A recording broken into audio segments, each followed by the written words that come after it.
Hello, my name is Jiso and I'm reading Master Dōgen's Shōbōgenzō. And we're on chapter 94 of the 95 chapter edition, translated by Nishijima and Cross. And chapter 94 is Jukai, receiving the precepts. For many practitioners, receiving the precepts is one of the first steps on the road to Buddhism. I received the precepts nearly 3 years ago. It's a lovely ceremony, very rich and, profound, lovely. Ju means to receive and Kai means the Buddhist precepts. So Jukai means receiving the precepts. The traditional way of entering the Buddhist order is by receiving the Buddhist precepts. It is a ceremony marking entry into Buddhist life, becoming a Buddhist. Master Dōgen put great value on receiving the precepts. In this chapter, he explains what that value is and gives it an outline of the precept receiving ceremony. Zen and Shingi, the pure criteria for Zen monasteries, a 10-fascicle text compiled by Master Choro Sosaku in 1103, says, "The Buddhas of the 3 times all say that to leave family life is to realize the truth. The ancestral masters of successive generations who transmitted the Buddha mind seal were all Shramanas." Literally a striver, one who makes an effort, a Buddhist monk. Perhaps it was by strictly observing the Vinaya that they were able to become universal models for the triple world. Therefore, in practicing Zazen and inquiring into the truth, the precepts are foremost. If we do not depart from excess and guard against wrong, how is it possible to realize the state of Buddha and to become a patriarch? The method of receiving the precepts, the 3 robes, the patra, must be provided together with new and clean clothes. If you have no new clothes, wash old clothes clean. Do not borrow the robes and patra of another to go onto the platform and receive the precepts.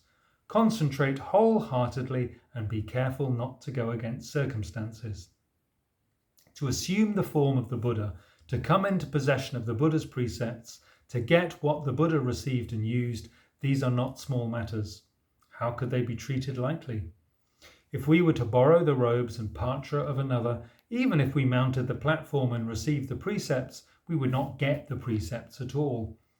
Having failed to receive them, we would become people without precepts throughout a lifetime, fraternizing without reason in the lineage of emptiness and consuming devout offerings in vain. Beginners in the truth have not yet memorized the Dharma precepts. It is masters, by not saying anything, who cause people to fall into this wrongness. Now, herewith a stern exhortation has been spoken. It is keenly hoped that you will engrave it on your hearts. If you have already received the Shravaka precepts, you should receive the Bodhisattva precepts. This is the beginning of entering the Dharma. That's the end of the quote from Zen and Shingi. In the Western heavens and the Eastern lands, wherever the transmission has passed between Buddhist patriarchs, at the beginning of entering the Dharma, there is inevitably the receiving of the precepts. Without receiving the precepts, we are never the disciples of the Buddhas and never the descendants of the ancestral masters, because they have seen departing from excess and guarding against wrong as practicing Zazen and inquiring into the truth. The words, "the precepts are foremost," already are the right Dharma-eye treasury itself. To realize Buddha and become a patriarch inevitably is to receive and maintain the right Dharma-eye treasury. Therefore, ancestral masters who receive the authentic transmission of the right Dharma-eye treasury inevitably receive and maintain the Buddhist precepts. There cannot be a Buddhist patriarch who does not receive and maintain the Buddhist precepts. Some receive and maintain them under the Tathagata, which in every instance is to have received the lifeblood. The Buddhist precepts now authentically transmitted from Buddha to Buddha and from patriarch to patriarch were exactly transmitted only by the ancestral patriarch of Sugaku, and transmitted 5 times in China, they reached the founding patriarch of Shokai. Sogaku is Master Bodhidharma, the first patriarch in China, and patriarch of Shokai is Master Daikan Ino, the 6th patriarch in China. The authentic transmissions from Saigen, Nyangaku, and so on have been conveyed to the present day, but there are unreliable old veterans and the like who do not know it at all. They are most pitiful. That we should receive the Bodhisattva precepts, this is the beginning of entering the Dharma, is just what practitioners should know. The observance in which we should receive the Bodhisattva precepts is authentically transmitted in every case by those who have long learned in practice in the inner sanctum of the Buddhist patriarchs. It is not accomplished by negligent and lazy people. In that observance, in every case, we burn incense and perform prostrations before the patriarch master, and we ask to receive the Bodhisattva precepts. Once granted permission, we bathe and purify ourselves, put on new and clean clothes. Or we may wash existing clothes, then scatter flowers, burn incense, perform prostrations and show reverence, and then put them on. Widely we perform prostrations to the statues and images, perform prostrations to the 3 treasures, and perform prostrations to venerable patriarchs. We get rid of miscellaneous hindrances, and thus we are able to make body and mind pure. Those observances have long been authentically transmitted in the inner sanctum of the Buddhist patriarchs. After that, at the practice place, the preceding Acharya duly instructs the receiver to do prostrations, to kneel up, and with palms together to speak these words. The kneel up is choki, the extended kneeling, when you have your knees on the floor but you're otherwise straight up. And palms together is, of course, gasho, the proper way to show your respect. And we speak these words: I take refuge in the Buddha, take refuge in the Dharma, take refuge in the Sangha. I take refuge in Buddha, honoured amongst bipeds. I don't think we said bipeds. I think I might have said people. I take refuge in Dharma, honoured as beyond desire. I take refuge in Sangha, honoured among communities. I have taken refuge in Buddha, have taken refuge in Dharma, have taken refuge in Sangha, said 3 times.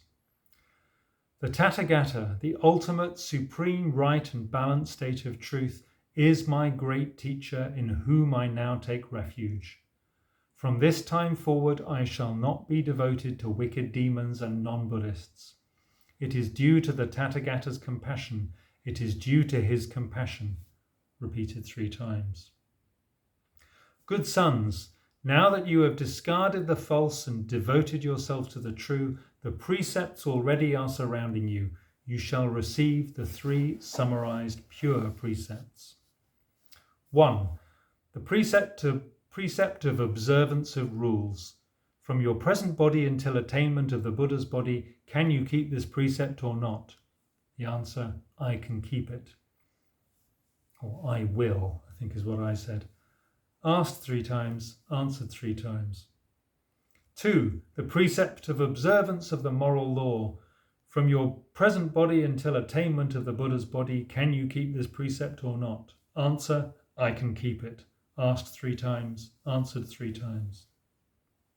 3. The precept of abundantly benefiting living beings. From your present body until the attainment of the Buddha's body, can you keep this precept or not? Answer, I can keep it. Asked 3 times, answered 3 times. The preceding 3 summarized pure precepts, each must not be violated. From your present body until the attainment of the Buddha's body, can you keep these precepts or not? Answer, I can keep them. Asked 3 times, answered 3 times. These things thus you should keep. The receiver performs 3 prostrations and kneels up with palms together, choki.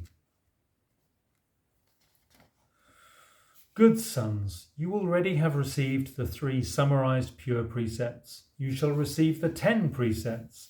These are just the pure and great precepts of the Buddhas and Bodhisattvas. 1. Not to kill. From the present body until attainment of the Buddha's body, can you keep this precept or not? Answer, I can keep it. Asked 3 times, answered 3 times. There's lots of different versions of these precepts, so you often see precepts phrased with a positive spin. So not to kill would be to cherish life. 2, not to steal would be to respect property. From your present body until the attainment of the Buddha's body, can you keep this precept or not? Answer, I can keep it. Asked 3 times, answered 3 times. 3, not to lust.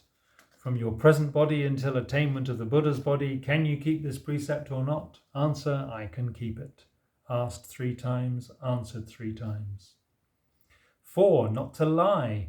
From your present body until attainment of the Buddha's body, can you keep this precept or not? Answer, I can keep it.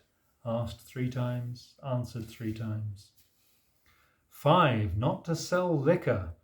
From your present body until attainment of the Buddha's body, can you keep this precept or not? I can keep it. Asked 3 times, answered 3 times. 6, not to discuss the transgressions of other bodhisattvas, be they lay people or those who have left family life. In other words, no gossiping. From your present body until attainment of the Buddha's body, can you keep this secret or not? Answer, I can keep it. Asked 3 times, answered 3 times. 7, not to praise yourself or criticize others. From your present body until attainment of the Buddha's body, can you keep this precept or not? Answer, I can keep it. Asked 3 times, answered 3 times. 8, not to begrudge dharma or material possessions. From your present body until attainment of the Buddha's body, can you keep this precept or not? Answer, I can keep it. Asked 3 times, answered 3 times. This is the hardest one. 9, not to become angry, for me anyway. From your present body until the attainment of the Buddha's body, can you keep this precept or not? Answer, I can keep it. Asked 3 times, answered 3 times. 10, not to insult the 3 treasures. From your present body until the attainment of the Buddha's body, can you keep this precept or not? Answer, excuse me, I can keep it. Asked 3 times, answered 3 times. The preceding 10 precepts each must not be violated. From your present body until attainment of the Buddha's body, can you keep these precepts or not? Answer, I can keep them. Asked 3 times and answered 3 times. These things thus you should keep. The receiver performs 3 prostrations. The preceding 3 devotions, 3 summarized pure precepts and 10 serious prohibitions are what the Buddhas have received and kept. From your present body until attainment of the Buddha's body, these 16 precepts thus you should keep. The receiver performs 3 prostrations. Then we do the Sanskrit chant, which begins Jukai. I don't know this. The Chinese verse, originally a Sanskrit chant, can be found in the first volume of the sutra Busetsu Choji Sumyo Zanmai Kyo.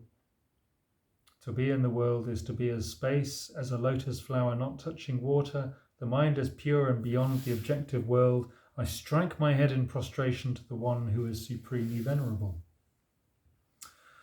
After which we say, I take refuge in the Buddha, I take refuge in the Dharma, I take refuge in the Sangha. Then the receiver leaves the practice place. This observance of receiving the precepts has been authentically transmitted by the Buddhist patriarchs without fail. The likes of Tanka Tennen,